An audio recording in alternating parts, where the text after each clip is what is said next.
नमस्कार, सुप्रभात। आप सभी का दिन शुभ एवं मंगलमय हो। स्वरूप आयुर्वेदिक क्लिनिक के रोजाना के सुविचार के दिनचर्या की इस श्रृंखला में आज दिनांक 27 अप्रैल 2021 को हम आपसे बात करने जा रहे हैं कि ऑक्सीजन सैचुरेशन लेवल कम होने के इनिशियल यानी शुरुआती सिम्टम्स या लक्षण क्या होते हैं और कैसे हम इन्हें शुरुआती दौर में जानकर ही इनका क्या मैनेजमेंट करें ताकि हमारा सैचुरेशन लेवल नॉर्मल ही बना रहे और वो डाउन की तरफ ना जाए। जी हाँ, अपने आज इस वीडियो में हम आपसे बात करेंगे कि आखिर सैचुरेशन लेवल डाउन क्यों होता है, क्या कारण है, क्या वजह है जिसकी वजह से हमारा जो है सैचुरेशन लेवल डाउन हो जाता है। इसके साथ साथ ही हम इस बारे में आपसे बात करेंगे कि वो आखिर शुरुआती या इनिशियल दौर के क्या लक्षण या सिम्टम्स हमारे सामने होते हैं जिन्हें देखकर या पहचान कर हमें ये पता चल जाता है कि कोविड-19 यानी कि कोरोना के संक्रमण की वजह से लंग्स के जो हमारे फेफड़े होते हैं उनके एल्वोलाई में जो है एल्वोलाई की पॉकेट्स होती हैं उसमें म्यूकस प्लग का बनना शुरू हो गया है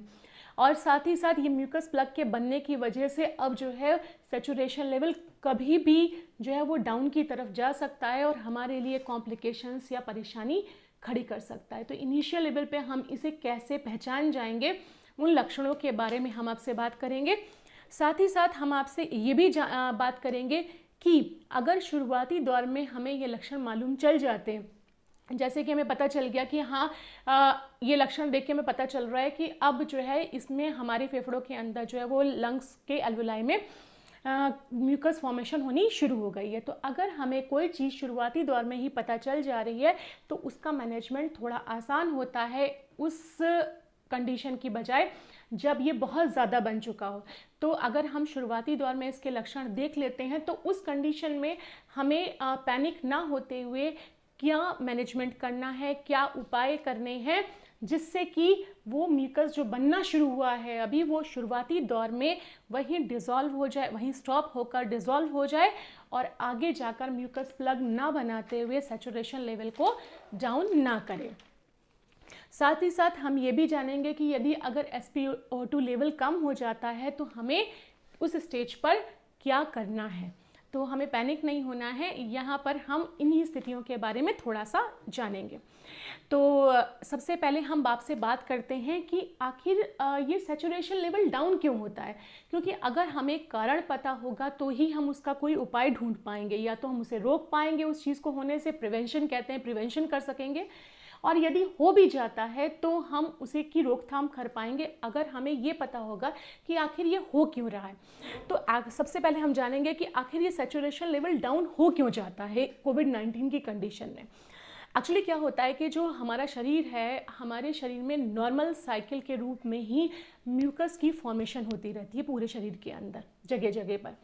और जो रिस्पायरेटरी सिस्टम में म्यूकस बनता है वो क्या करता है, रिस्पायरेटरी सिस्टम में यानी श्वसन तंत्र के अंदर जो म्यूकस नॉर्मली बनता है वो म्यूकस हमारे माउथ के चारों तरफ, नोज़ के चारों तरफ और थ्रोट के चारों तरफ एक लाइनिंग जैसी बना लेता है। और ये लाइनिंग क्या करती है, जो लाइनिंग्स बनाता है म्यूकस की, ये लाइनिंग इन पार्ट्स को यानी नोज़ को, थ्रोट को, माउथ को प्रोटेक्ट करती है किसी भी प्रकार के इन्फेक्शन से। अब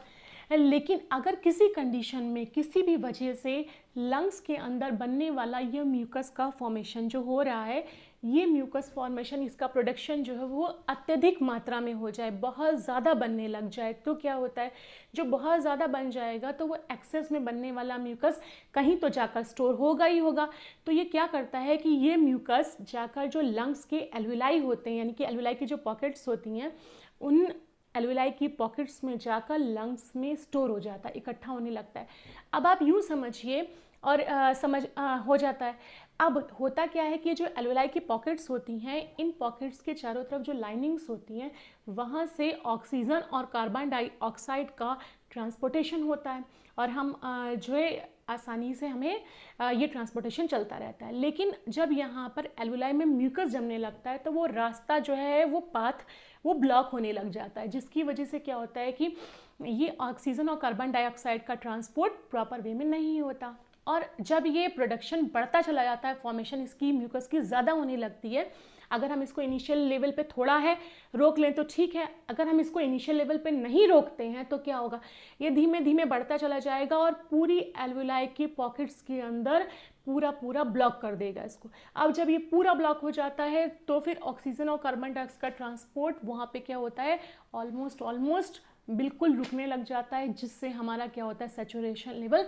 शुरुआती दौर में तो कम होता जाता है और फिर धीमे धीमे करके ये पूरी तरीके से सैचुरेशन लेवल धीमे धीमे फॉल करता जाता है। अंततः क्या होगा, जब ये रास्ता पूरा बंद हो जाएगा तो वो लंग्स जो है वो कोलैप्स कर जाते हैं और पेशेंट की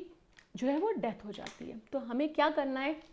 इनिशियल लेवल पे ही शुरुआती दौर में ही जैसे ही हमें लगे कि हमने लक्षण देखे कि हमें पता चल रहा है कि हाँ अब म्यूकस बनना शुरू हो गया है, तो अगर हम शुरुआती दौर में ही इस म्यूकस को वहीं पर जो बना हुआ है इसको वहीं स्टॉप कर दें, वहीं रोक दें, और साथ ही साथ जो बना रोकने के साथ साथ जो बना हुआ थोड़ा सा हैवी म्यूकस उसे हम जो है वो डिज़ोल्व कर दें, वहाँ से हटा दें, तो क्या होगा कि ये म्यूकस प्लग पूरा नहीं बन पाएगा, सैचुरेशन लेवल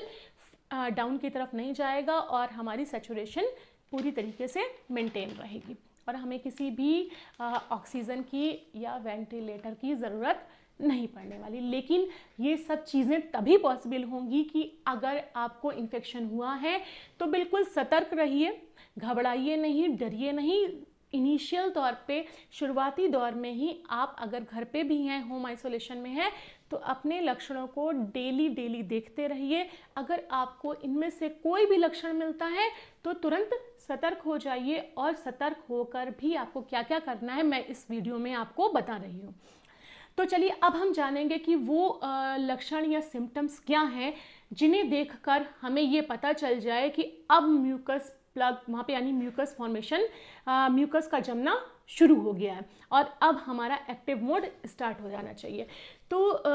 जो म्यूकस प्लग बनने के सिम्टम्स या लक्षण होते हैं शुरुआती दौर में, उनमें सबसे पहला होता है ब्रीथलेसनेस यानी शॉर्टनेस ऑफ ब्रीथ, यानी कि सांस लेने में कठिनाई होना। एक होता है कि हम नॉर्मली कोई भी काम कर रहे हैं या बात कर रहे हैं या कुछ भी नहीं कर रहे हैं तो हम आसानी से इनहेल करते हैं और एक्सहेल करते हैं, मतलब सांस लेते हैं और छोड़ते हैं, इसमें हमें कोई दिक्कत महसूस नहीं होती। लेकिन इस कंडीशन में क्या होगा, आप जब भी सांस लेंगे तो सांस जब भी आपकी जाएगी तो आपको लगेगा चेस्ट पार्ट से ये नीचे नहीं जा पा रही, वो आपको लेने में कठिनाई महसूस हो रही है या फिर आपको भारीपन सा लगेगा और ऐसा लगेगा कि सांस लेने के लिए आपको बहुत एफर्ट करना पड़ रहा है, बहुत प्रयास करना पड़ रहा है और आपकी को जल्दी सांस लेनी पड़ रही है। साथ ही साथ जो है वो कांस्टेंट कफिंग होगी, यानी कि आपको लगातार खांसी आने लगेगी। आप कुछ भी थोड़ा सा बोलने की कोशिश करेंगे तो आप खांसेंगे और जब एक बार खांसी आनी शुरू होगी तो ये खांसी रुकेगी नहीं जल्दी आपकी, और ये इस तरह की जो चीज़ें होने लगती हैं। फिर उसके बाद में साथ ही साथ आपको ये पता लगेगा कि जैसे आपके चेस्ट पार्ट में सीने पे हैवीनेस हो रही है या फिर वहाँ पर पेन हो रहा है, भारीपन है या फिर वहाँ पर दर्द हो रहा है। तो मैंने यहाँ बताए आपको 3 लक्षण जो कि इसके मेजर या मेन सिम्टम्स हैं, जिन्हें देखकर आपको ये पता चलेगा कि यहाँ पर म्यूकस तो फॉर्मेशन होती ही है लेकिन एक्सेस म्यूकस फॉर्मेशन होने लगी है और वहाँ पे वो म्यूकस आपके जो है एल्वेलाई में स्टोर होना स्टार्ट हो गया है। तो उसमें से पहला है शॉर्टनेस ऑफ ब्रीथलेसनेस यानी सांस लेने में कठिनाई होना हो या फिर आपको कांस्टेंट कफिंग, लगातार खांसी आए, रुके नहीं, और तीसरा लक्षण है आपके सीने में यानी चेस्ट पार्ट में आपको भारीपन लगे या फिर दर्द महसूस हो। तो इन लक्षणों में से अगर कोई भी लक्षण आपको आ रहा है तो आप सतर्क हो जाइए। ये एक आपके लिए साइन है, इंडिकेशन है कि आपके फेफड़ों यानी लंग्स के एल्वेलाई में म्यूकस बनने की शुरुआत हो गई है और यहीं इसी टाइम पे हमें अपने एक्टिव मोड में आ जाना है। अगर हम इसे शुरुआती दौर में ही रोक देंगे तो ये आगे बढ़ने नहीं पाएगा और हमारे लिए परेशानी खड़ी नहीं करेगा। आप लोग ये समझ जाइए कि कोई भी परेशानी यानी कि किसी भी व्यक्ति का अगर सैचुरेशन लेवल बहुत डाउन की तरफ जाता है तो वो एकदम से नहीं होता।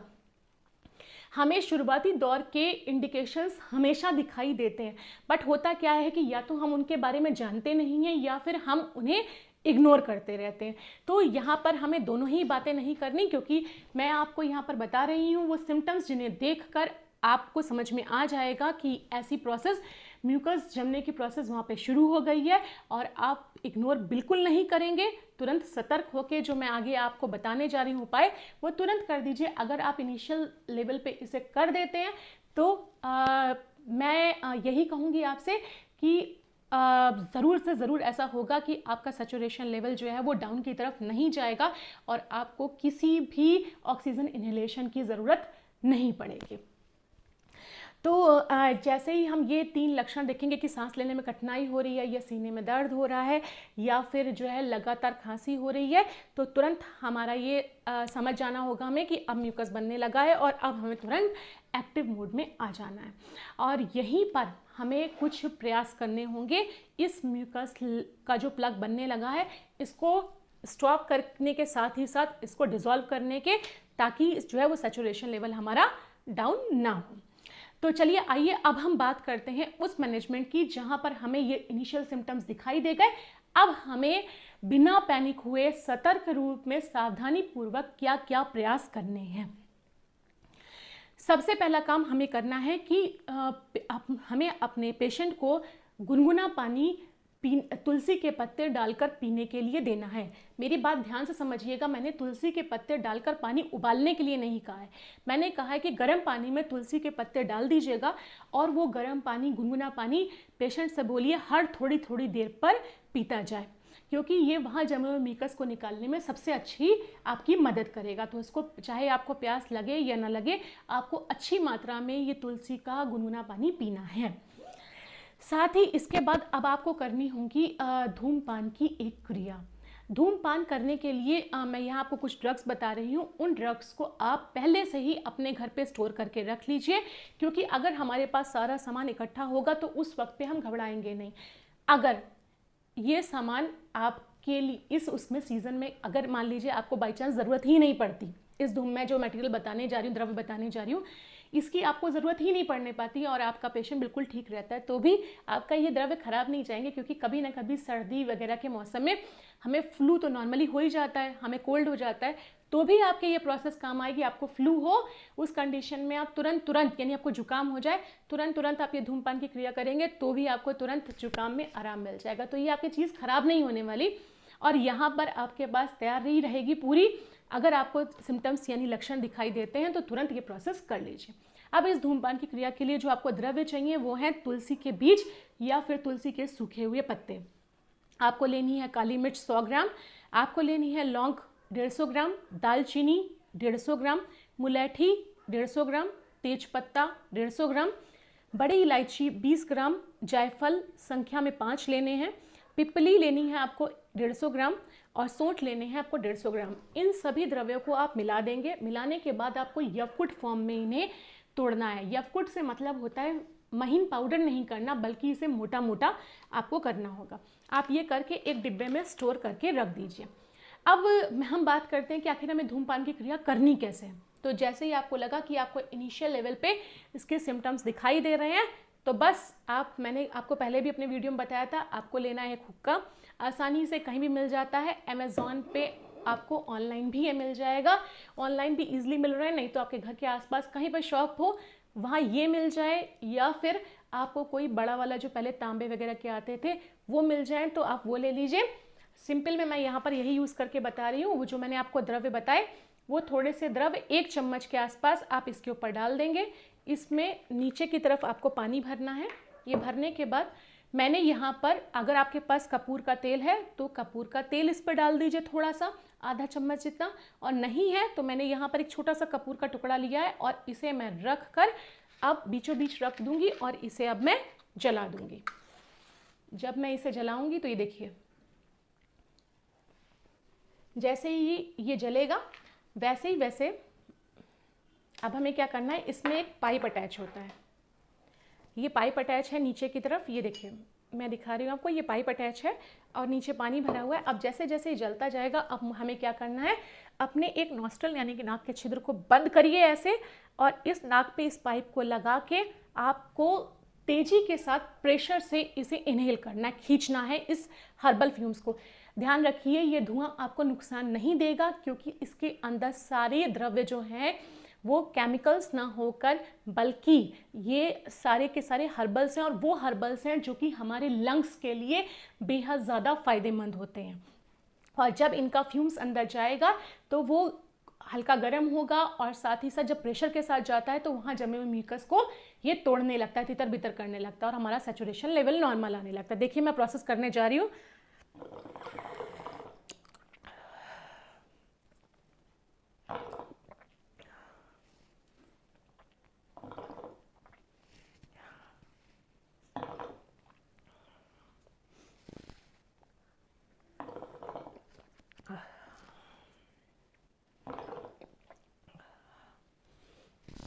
तो ये मैंने आपको करके दिखाई कि पहले हमें एक नॉस्ट्रल से खींचना है, मुंह से आपको इस फ्यूम्स को बाहर निकालना है, फिर इस नॉस्ट्रल को वापस बंद करके दूसरे वाले नॉस्ट्रल से हम खींचेंगे अंदर की तरफ और मुंह से निकालेंगे। यहाँ पर मेरी एक बात को गांठ बांध लीजिएगा और ध्यान से सुनिएगा कि हमेशा आप जो है जब भी फ्यूम्स को बाहर निकालेंगे वो हमेशा मुंह से ही निकालेंगे, नाक से फ्यूम्स को कभी भी बाहर नहीं निकालिएगा। इस बात को ध्यान रखिए। और इस प्रोसेस के अंतर्गत होता क्या है, इसके अंदर जो हर्बल्स पड़ी हुई हैं यानी कि दालचीनी, पिपली जो होती है वो छेदन का काम करती है, साथ ही साथ ब्रोंको डायलेटर भी होती है। ये छेदन का मतलब होता है तोड़ना किसी चीज़ को। तो जब इसमें गरम गरम फ्यूम्स तेजी के साथ प्रेशर के संग हम नाक से खींचते हैं तो ये अंदर जाकर एल्वेलाई में जो प्लग बन रहा होता है म्यूकस का, उस पर प्रेशर के साथ उसे छेदते हुए आगे निकल जाती है, और वहाँ पर ऑक्सीजन और कार्बन डाइऑक्साइड के लिए ट्रांसपोर्टेशन का रास्ता बन जाता है। और जब हम इस प्रोसेस को बार बार ऑल्टरनेट दोनों नाक से अलग अलग खींचते रहते हैं तो अगर हमें कुछ कंजेशन भी हो रहा होता है तो वो भी म्यूकस हट जाता है, हमारा ये पार्ट क्लियर होता चला जाता है, हमारा थ्रोट क्लियर हो जाता है, साथ ही साथ लंग्स पे जो एल्वेलाई बंद हो रहे होते हैं, ट्रांसपोर्टेशन बंद हो रहा होता है, वो ट्रांसपोर्टेशन प्रेशर के साथ ये एल्वेलाई ओपन होते हैं, प्लग हट जाता है। शुरुआती दौर में जो म्यूकस प्लग बना हुआ है वो थोड़ा सा तितर बितर हो जाएगा, डिस्पर्स हो जाएगा। डिस्पर्स होगा तो ऑक्सीजन कार्बन डाइऑक्साइड का ट्रांसपोर्ट होगा, आपको सांस लेने में थोड़ी आसानी होने लगेगी। और फिर अगर आप इस प्रोसेस को 15 से 20 मिनट तक लगातार कीजिए, दिन में 3 से 4 बार करते हैं, तो कुछ दिन तक, जब तक आपके सिम्टम्स पूरी तरीके से डिसअपियर ना हो जाए, आपको सांस लेने में बिल्कुल भी कंफर्ट जोन, पूरी तरह से कंफर्ट जोन आ जाए, तब तक आप इस प्रोसेस को उतने दिन तक करिए। दिन में 3 से 4 बार करिए और ये 15 से 20 मिनट तक कम से कम इस प्रोसेस को करिए। अच्छा, फिर करना क्या है कि ये प्रोसेस पूरी करने के बाद हमें 1 गिलास गरम गरम पानी पीना है। मैंने यहाँ गुनगुना पानी नहीं कहा, बल्कि कहा गरम पानी, पूरा 1 गिलास आपको इस प्रोसेस के बाद पीना होगा। लेकिन हाँ, एक चीज़ मैं यहाँ पर थोड़ा सा मिस कर गई कि गर्म पानी पीने से पहले आपको क्या करना होगा। जब आप इसका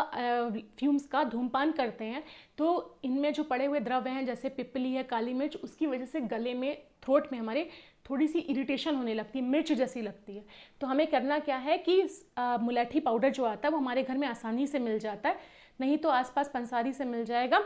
आप 1 गिलास गर्म पानी में आधा चम्मच जो है वो इसमें मुलैठी पाउडर डाल दीजिए। वो डालने के बाद उसका फांट जैसा बन जाएगा, उस फांट से गार्गल्स कर लीजिए, तो आपका थ्रोट है पूरी तरीके से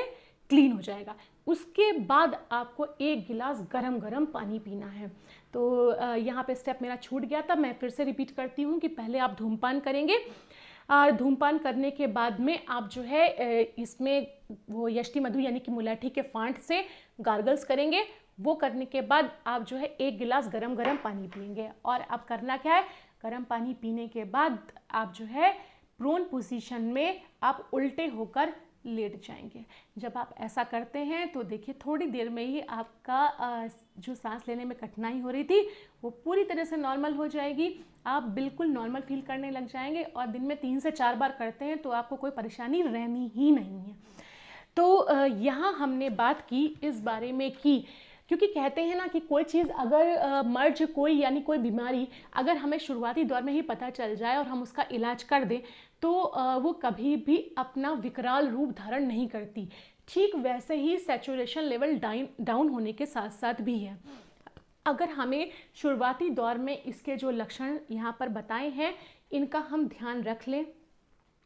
और उसे शुरुआती दौर में ही मैनेज कर दें, क्योंकि उस समय म्यूकस प्लग जो है वो हमारा जो है वो बहुत कम बना हुआ होता है, तो ये आसानी से मैनेज हो जाता है। लेकिन होता क्या है, जब हम इन चीज़ों को, परिस्थितियों को इग्नोर करते चले जाते हैं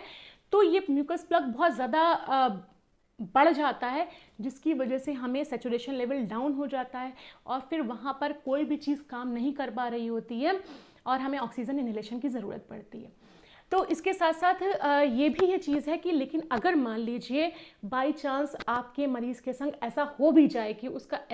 SpO2 लेवल, सैचुरेशन लेवल जो है वो डाउन हो जाए, किसी भी कारण से हो जाता है, तो भी आप घबराइए मत। कोशिश करिए कि आपको कहीं से भी ऑक्सीजन इनहेलेशन यानी ऑक्सीजन सिलेंडर अवेलेबल हो जाए या आपका पेशेंट हॉस्पिटलाइज्ड हो जाए, क्योंकि SpO2 लेवल कम होना यानी सैचुरेशन लेवल का कम होना ये एक इंडिकेशन है कि आपके पेशेंट को जो हॉस्पिटलाइज्ड होने की ज़रूरत है और या फिर उसे ऑक्सीजन इनहेलेशन की ज़रूरत है। लेकिन अगर उन दोनों में से भी कोई चीज़ ना होने पाए, क्योंकि आज कुछ परिस्थितियां ऐसी बन रही हैं, सोशल मीडिया के थ्रू हमें लगातार ये न्यूज़ मिल रही है कि कुछ पेशेंट्स एक्सपायर हो जा रहे हैं क्योंकि उन्हें ना तो बेड ने मिल नहीं पाया या कुछ पेशेंट्स को ऑक्सीजन नहीं मिल पाए। तो भी मैं आपसे यही कहूँगी कि अगर हम हमारी आंखों के सामने हमारे पेशेंट के संग कुछ भी ऐसा होते देख रहे हैं तो हम हाथ पे हाथ धर के नहीं बैठ सकते, हमें कुछ ना कुछ तो प्रयास करना ही होगा। तो अगर SpO2 लेवल कम भी होने लग जाए तो प्लीज़ मेरी आपसे रिक्वेस्ट है कि ये द्रव्य आप अपने पास रखिए, इस तरह का एक यंत्र या हुक्का अपने पास रख लीजिए। उस परिस्थिति में भी जब आपको कुछ अवेलेबल ना हो पा रहा हो तो आप इससे प्रयास ज़रूर करिए, ऊपर वाला चाहेगा और उसका हाथ हम पे आशीर्वाद बना रहेगा तो आपके मरीज़ जो है वो रिकवरी की तरफ आने भी लग सकता है। तो जब तक आपका ऑक्सीजन सिलेंडर आप कहीं से अरेंज नहीं कर पाते या हॉस्पिटल में बेड तब तक अरेंज नहीं कर पा रहे हैं, तब तक तो ये आपके लिए काम करेगा और सैचुरेशन लेवल को थोड़ा सा तो मेंटेन किए रहेगा ताकि आपके मरीज़ को यानी आपके पेशेंट को परेशानी ना होने पाए और हम ये अफसोस ना करें पाए कि हम अपने पेशेंट के लिए यानी मरीज़ के लिए कुछ नहीं कर पाए। तो हमें हाथ पे हाथ धर के नहीं बैठना है, हमें प्रयासरत रहना है, हिम्मत बांधनी है, क्योंकि टफ टाइम हमेशा पार हो जाता है और जीतते वही लोग हैं जो हिम्मत बांधे रहते हैं। तो हमें यहाँ हिम्मत करनी है और लगातार प्रयासरत रहना है। तो मैं आप सबसे इसी के साथ विदा लेना चाहूँगी और यही कहना चाहूँगी कि सिर्फ और सिर्फ अपनी दिनचर्या को अच्छा रखिए, दिनचर्या बदलिए, जिससे आप हमेशा स्वस्थ रह सकते हैं और अगर हमें कुछ बीमारी लग भी जाती है तो हम उससे फाइट कर सकते हैं अगर हम मजबूत होंगे और हेल्दी होंगे। तो इसके लिए आपको क्या करना है, मेरे दिनचर्या के सुविचार की इस श्रृंखला से हमारे साथ जुड़े रहिए,